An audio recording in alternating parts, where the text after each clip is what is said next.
ఉక్రెయిన్కు చెందిన జపోరీజియా అణు విద్యుత్ కేంద్రంలో భారీగా మంటలు ఎగిసిపడ్డాయి. ప్రస్తుతం రష్యా అధీనంలో ఈ ప్లాంట్ ఉంది.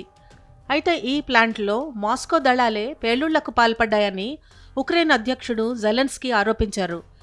వారు కీవ్ను బ్లాక్మెయిల్ చేసేందుకు ఈ చర్యకు పాల్పడ్డారని అన్నారు. మరోవైపు ఉక్రెయిన్ దళాలు ప్రయోగించిన ఫిరంగి గుండ్ల కారణంగానే న్యూక్లియర్ ప్లాంట్లో మంటలు వ్యాపించాయని రష్యా ప్రత్యారోపణలు చేస్తోంది. 2022లో రష్యా దళాలు ఉక్రెయిన్కు చెందిన జపోరీజియా అణు విద్యుత్ కేంద్రాన్ని తమ అధీనంలోకి తీసుకున్నాయి. దీంతో 2 ఏళ్ల నుంచి ఇక్కడ విద్యుత్ ఉత్పత్తిని నిలిపివేశారు. మొత్తం ఆ రియాక్టర్లను ఈ ఏడాది ఏప్రిల్ నుంచి కోల్డ్ షట్డౌన్లో ఉంచారు.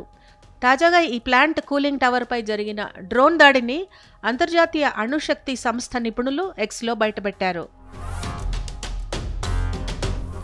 2 ఏళ్లుగా సాగుతున్న యుద్ధంలో ఉక్రెయిన్ తొలిసారి రష్యా ప్రధాన భూభాగంలోకి దాదాపు 15 కిలోమీటర్ల మేర చొచ్చుకెళ్లి దాడులు చేసింది. దీంతో రష్యాలోని సరిహద్దు ప్రాంతమైన కస్క్ నుంచి ఇప్పటికే అనేక మంది సురక్షిత ప్రాంతాలకు తరలి వెళ్లారు. దాదాపు 4 రోజులుగా 2 దేశాల మధ్య ఈ ప్రదేశంలోనే భీకరంగా దాడులు జరుగుతున్నాయి.